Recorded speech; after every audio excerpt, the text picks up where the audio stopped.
One of my jobs whilst on Montserrat was to try and find the last 2 remaining mountain chickens on the whole island. That involves a very long walk through the forest at night, and so whilst we watch that arduous walk, I'll remind you of the story of these 2 frogs. After the catastrophic decline of the mountain chicken wiped out 99% of the animals on the island, we think there are only 2 frogs remaining. Fortunately, one is a male and the other a female. Unfortunately, they live around 1 kilometre apart, and so would never have met naturally.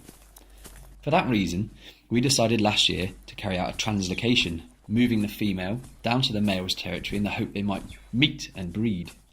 And back to my walk. Of course, I might have mentioned this walk's very long, and so there's lots of time to pose for photos or an excuse to drink lots of water.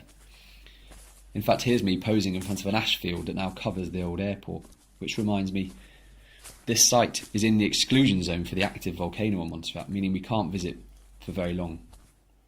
As it gets darker, the forest starts to come alive with the sound of tree frogs and birds. You can hear lots of them in the background of this video. Now we keep on walking. It's getting darker and darker. Take a minute to think about those people walking this route last year, every single night, to monitor that female, to make sure she was settling in after her translocation. As we get close to the volcano, we start to walk through lots of ash deposits on the floor. That's the reason this site is part of the exclusion zone. Now it's very dark, but we're nearly there.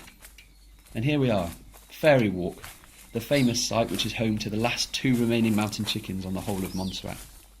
Now all there is to do is wait, patiently listening out for the characteristic whooping call of the mountain chicken. There it is, the sound of a frog jumping on dry leaves and the whooping call. Here he is, the last surviving male on the whole of Montserrat. But what's that? It looks like he's lost an eye during the tough, dry season where there's very little food about. But he hasn't lost too much condition. I'm confident this guy's a survivor. We first caught him as an adult in 2009. We think he's 12 years old. I think he'll last another year.